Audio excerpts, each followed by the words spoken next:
I found a tape of a woman being killed. I was at my grandmother's house, helping my grandmother move furniture around. She became my mother figure after the death of my mother when I was a young child, and I had been staying with her ever since my car accident.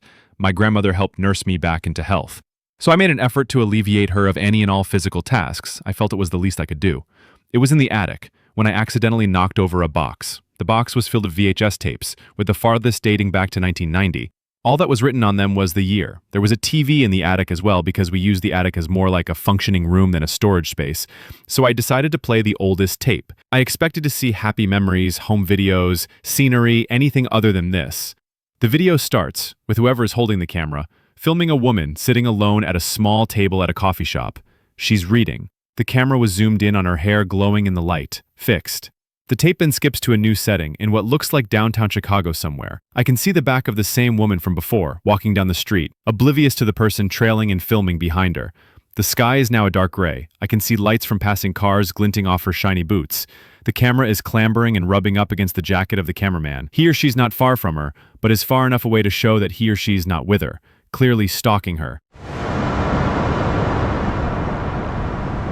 The scene lasted maybe 5 minutes of the monotonous walking, until it shifted to the woman now bound and stowed in the trunk of a car. She was taped up, unable to speak. All I could hear was the sound of heavy rainfall accompanied by her screaming and crying. Her muffled panic broke my heart in two. My spine became frozen. I couldn't open my eyes any wider. Any moment the film could shift to something so much more grotesque, so morbid, so life-changing, and I could do nothing but watch in horror. I saw a black-gloved, covered hand sprout from behind the camera, slammed the trunk door closed, trapping her inside. It's now clearly night. The next scene skips to the woman, now beaten and bloody while tied to a chair. The location looks to be a warehouse somewhere, the only light coming from a single fluorescent bulb above the woman, illuminating pools of crimson-red blood at her feet. The camera is steadily held, so much that it seems to be propped up by a stand. I can hear the poor woman moaning in pain underneath the tape covering her mouth. I can also hear something shifting around on the concrete, like someone adjusting their stance. It seemed manic. I could hear clambering of metal, like tools being packed or unpacked from a bag, my stomach now fully turned.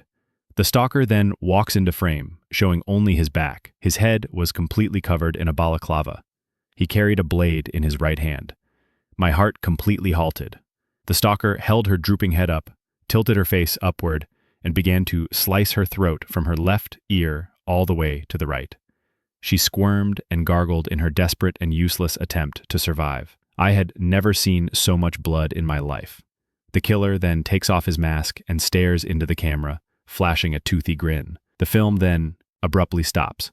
I was held in place by my now shot nerves. My blood slowed into stillness, completely discoloring my body into an almost corpse-like white.